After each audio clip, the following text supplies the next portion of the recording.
राधे राधे। जय श्री कृष्णा।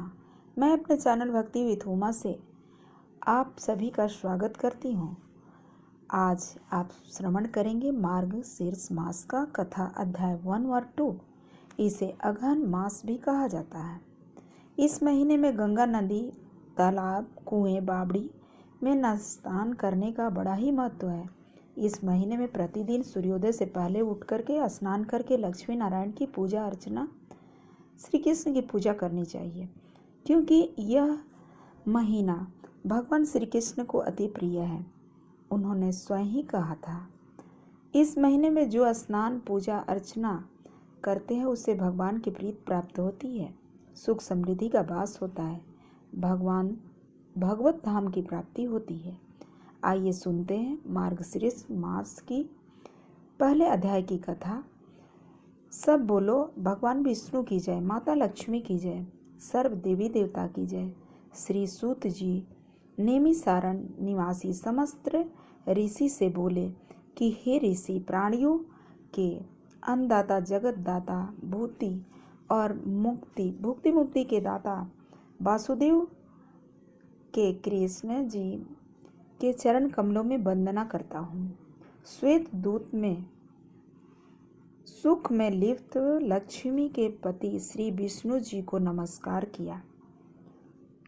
चतुर्भुज धारी ब्रह्मा जी भगवान विष्णु जी से बोले कि हे ऋषिकेश, जगत के पालनहारा, जगत के दाता, हे देवेश, आपसे मैं कुछ जानना चाहता हूँ, उसे आप बतलाने का कष्ट करें।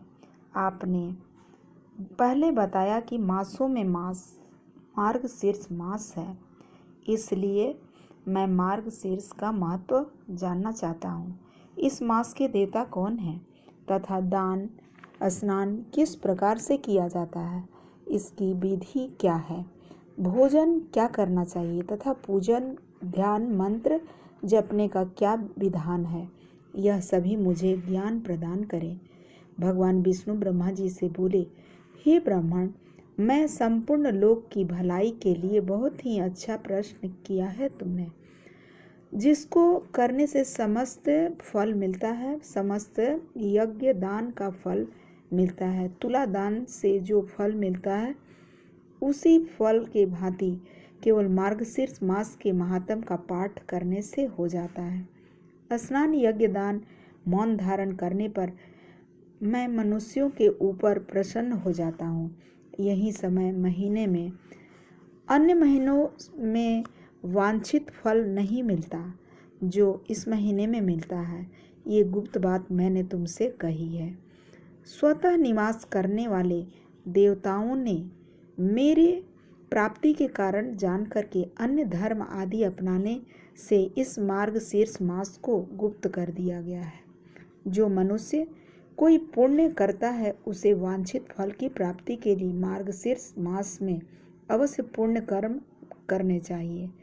हे वत्स, 8 महीनों में स्नान, दान, पूजन, व्रत आदि करने से मनुष्य को जो वांछित फल मकर राशि के आने पर मिलता है, माघ मास में अपेक्षा 100 गुना वैशाख मास के स्नान दान के व्रत से मिलता है।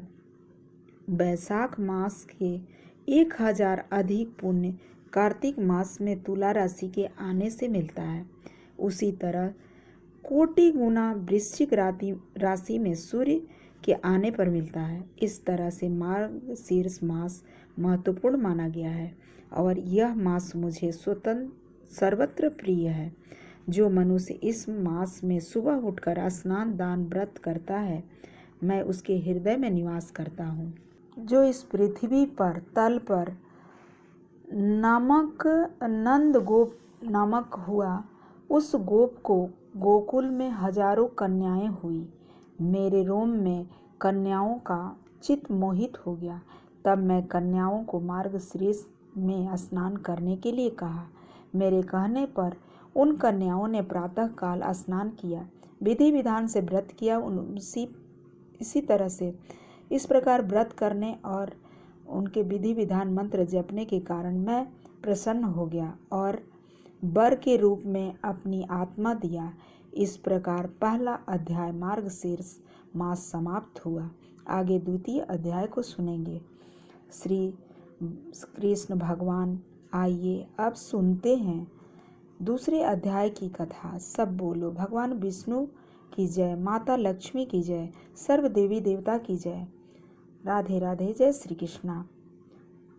ब्रह्मा जी विष्णु जी से बोले कि हे देवेश, आपने विष्णु जी की प्राप्ति के लिए जो मार्गशीर्ष में पूजन व्रत करने को कहा, अतः इसकी विधि क्या है?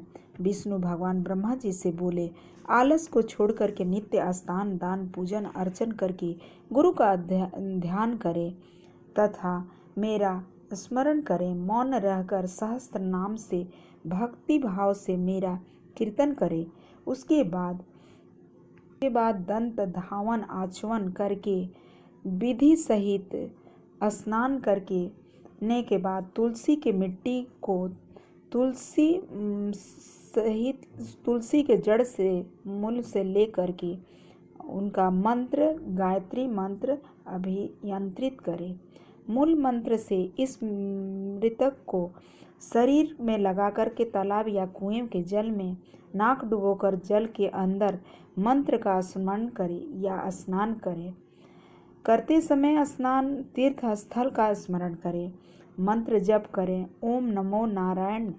यह अष्टाक्षर मंत्र विष्णु भगवान का है। हाथ में कुसा को लेकर के आचमन को शुद्ध जल से स्नान करें। विष्णु मंत्र का स्मरण करें। तुम विष्णु पाद से प्रकट हुई हो अतः तुम वैष्णवी हो, विष्णु देवता हो। तुम मेरी रक्षा करो। जन्म से मृत्यु तक तुमको नमस्कार है।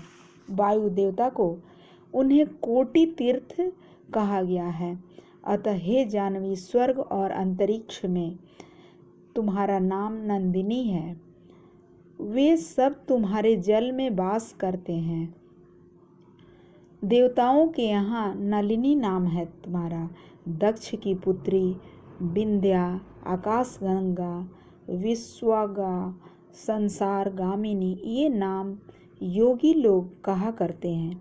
हे जानवी, तुम विंध्या से प्रसन्ना लोकों को प्रसन्न करने वाली हो तथा क्षेम स्वरूपा जानवी शांता शांति प्रदान करने वाली हो। इस पवित्र नामों को स्नान करते समय अगर कोई तुम्हारा नित्य स्मरण करे, वह तीनों लोकों में गमन करने वाली गंगा सदा उन स्थानों में वास करती है। हाथ जोड़कर कहे मंत्र का 7 बार जप करे। जल पे अंजलि रखकर पुनः 3-4 बार 5-7 बार स्नान करके उसी प्रकार मिट्टी को अभिमंत्रित करके शरीर में लगा करके फिर मृतिका का मंत्र अश्वकांते अर्थात वे मृद के तुम घोड़ों से क्रांता हो अर्थात तुम्हारे ऊपर घोड़ा चला करते हैं।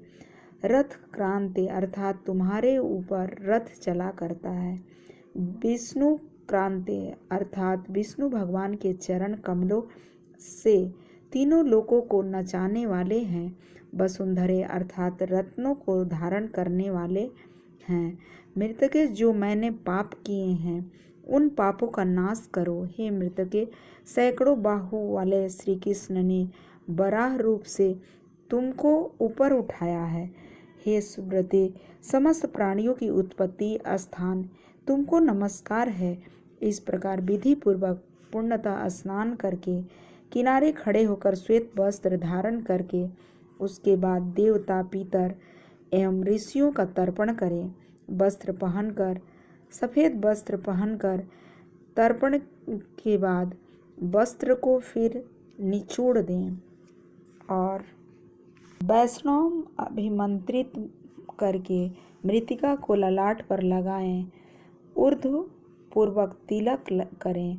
हे ब्राह्मण, सदा 12 पुंड धारण करें तथा 4 पुंड को और क्षत्रिय धारण करें और वैश्य 2 पुंड को धारण करें तथा स्त्री और शूद्र लोग 1-1 पुंड मस्तक, उदर, वक्ष, कांख, दोनों कान, पीठ, रीढ़ में धारण करें।